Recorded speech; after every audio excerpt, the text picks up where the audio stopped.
In all four of the Gospels, there are some parables that are very difficult to understand.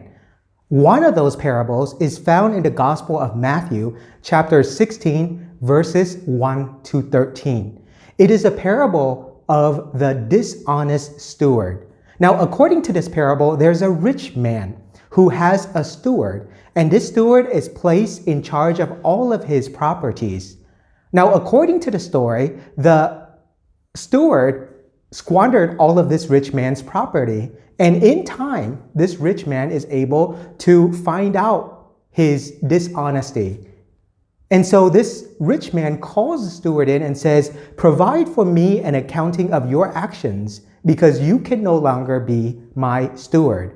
Now, interestingly, as we reflect on this gospel reading, this parable in particular, the modern equivalent of a steward is like a manager. You see, this steward, or manager, if you will, has a fiduciary duty to his boss, right? To his master, to this rich man. And what we see, though, is that he didn't do that. Now, the understanding of fiduciary duty means that this manager, this steward, is supposed to act in the best interest of the rich man, but he didn't do that, right? He squandered all of his property, and now he is caught. And so, if we really listen into the gospel reading, then we see what's going on, right? So the rich man calls his steward in, and here's what the gospel says. The rich man summoned the steward and then said, "What is this I hear about you? Prepare a full accounting of your stewardship, because you can no longer be my steward." And then the steward reflects and says to himself, "What shall I do now that my master is taking this position of steward away from me? I am not strong enough to dig, and I am ashamed to beg." Right? Very interesting as we reflect on this. And so in other words, the rich man has done two things. He has, number one, asked for a full accounting of stewardship that this manager, this steward, if you will, has done. And then number two, he is effectively firing, if you will, this steward. So what we see is he violated his duties, and therefore this rich man does no longer want him to be his steward. Now, before the steward lost his job, this manager, if you will, right? You can interchange the two words. The steward called his master's debtors, or his boss's debtors, if you will, one by one, and reduced their debts. Now, ironically, the master or the boss proceeded to praise this steward, right? He commended the dishonest steward from acting honestly. Now, you may be thinking, well, wait a minute, this dishonest steward, he's being even more dishonest. He is cheating even his boss, and his boss is praising him. How is this possible, right? Now, we may be thinking, well, he should be punished more. In fact, I remember some years ago when I was giving a talk to a group of 8th graders, they say there is no justice involved. In fact, many of them suggested that this steward should be in jail. And, if you think about it, right? Like, he has committed, very, very, very big sins, and not just sins, if you will, but squandered his boss's property. So this is really important for us to really think about. Now, as we reflect on this parable, understand the background to this parable, right? Here, I'd like to offer 4 very important commentaries that talks about this parable, right? And a parable, I'd like to remind you, is a story that is used to demonstrate a moral or a spiritual lesson. And if you want to go even deeper with what a parable means, some people say it's an earthly story with a heavenly meaning. Now, I know that's a little bit complicated to digest sometimes, so I'll make another video on all of that. But if you remember now in this story of the parable of the dishonest steward, go back to the Gospel of Luke and the various different parables that preceded that, and what we see is this whole theme on commitment, right? This whole theme on following Jesus, being his disciples, and at one point in time, the disciples even come up to Jesus and they ask him, "Lord, why do you speak in parables?" And Jesus says what?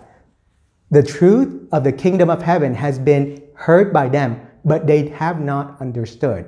right? And so that's why Jesus speaks in parable. So here I'd like to share four very important points for us to reflect upon in this parable of the dishonest steward. Point number one, stewardship in the context of this parable. You see, the context of this parable in the Gospel of Luke is placed right after the parable of the prodigal son.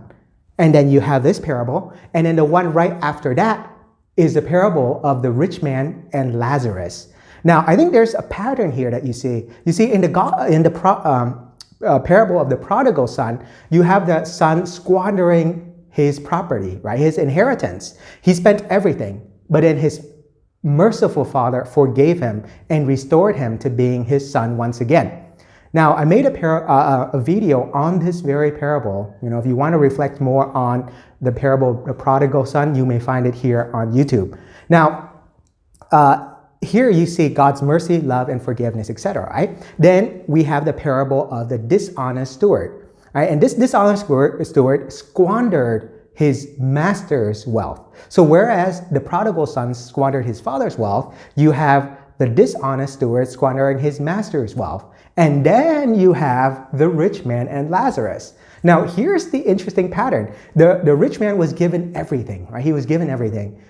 And there's a poor man, Lazarus, who comes to him begging at his doorsteps every day. But this rich man does nothing, right? And so finally, at the end of time, when they both died, you can read more on this parable. But the one common pattern I'd like to share right here is the word stewardship. You see, God gave to all three of these, the prodigal son, the dishonest steward, and the rich man, right? God gave them everything. But then what they do with it is another story, right? So you see this pattern of stewardship.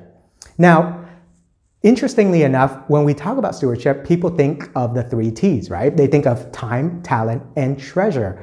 Yes, all 3 characters in this story have violated their stewardship. They've been entrusted with much, but they haven't done much with it, right? The prodigal son squandered it. The dishonest steward squandered it.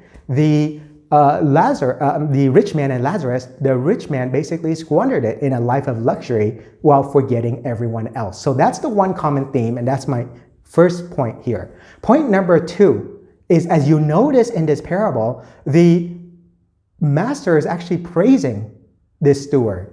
And we think, well, wait a minute, this is weird. This is ironic, right? How can the master be praising this dishonest steward? Now, here's what the gospel says. For the children of this world are more prudent in dealing with their own generation than are the children of light. I tell you, make friends for yourself with dishonest wealth, so that when it fails, you may be welcomed into eternal dwelling. Now, wait a minute. What does this all mean, right? Let me explain to you what this all means. And listen closely now, because this is really important, okay? Are you listening? All right. So what this phrase is pretty much telling us is that we should not focus on the short-term gains of money and worldly goods here in this world. That is false and fleeting. Use the worldly wealth which you accumulate here to earn another type of wealth, and that is heaven. This is really important, so let me say it again. You can build all the worldly wealth here in this world, right? Accumulate money, accumulate assets, etc. Those things are all good. But then take those assets and use it to accumulate heavenly treasures. Does that make sense? Convert earthly treasures into heavenly treasures. I guess that's another way to say it, right? And if you really think about it, God gives us so many gifts and blessings. The 3 T's, time, talent, and treasure. How are we converting those 3 commodities, right, in this world into heavenly treasure? That's the point I'm trying to make here in number 2, right? So reflect on that a little bit more. And then let's move on to number 3. Point number 3 I'd like to share is, who are you serving, right? Which master are you serving? The master of wealth or God, right? God or mammon, in other words. St. Luke makes it very clear throughout his gospel about the importance of commitment and about discipleship. If you go through the various readings, you'll see very clearly stewardship comes up, commitment comes up, taking up your cross and following Jesus comes up. This is really important. Luke emphasizes commitment, commitment, commitment. And I've made a video in particular talking about, are you a follower or are you a disciple? And the distinctions between the two. As you reflect on that, you'll see how serious Luke is about commitment to Jesus Christ. And this is really important then as we are trying to figure out which master we are serving. Are we serving the master who is God, or are we serving the master who is money, right? Just money here in this world. Now, this is something all of us have to reflect upon, because ultimately we must answer the question, which wealth are we pursuing? Worldly wealth or heavenly wealth? And it's okay to pursue worldly wealth as long as you turn that into heavenly wealth. Right? And so this is part of this whole parable as we're trying to understand all of this. And so then, as you reflect on that point, I would like to make the last one. Point number 4. Point number 4. What do you do with your time, your talent, and your treasure, which God has given to you? That's really important for all of us to reflect on. Let me ask you the question. What do you do with your time, your talent, and your treasure? Do you spend it frivolously? Do you just waste all your time? Do you waste all your talents by not offering anything to anyone because you don't really care about anyone? You only care about yourself and you're very selfish.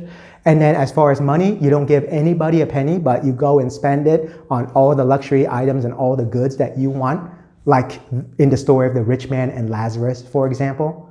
These are good things for us to really look into our lives and to ask that very question. God gives each one of us a set of talents, treasure, and we all have time, right? How are we using all these 3 commodities, if you will? How are we using all these 3 things to convert them into heavenly wealth? And so that's the key here to understanding this very parable of the dishonest steward. Now, ultimately, as you reflect on this parable, the main message of the parable is that God has given you so much. Right? You are the steward. God gave you time, talent, and treasure, and now you are the steward. The question is, are you going to be honest with it? Are you going to be dishonest with it? What are you using these stewardship gifts that God has given you for? Right? And as we reflect on that, then figure out how do we seek to build the kingdom of God with the gifts and the talents God has given to us. May God bless you.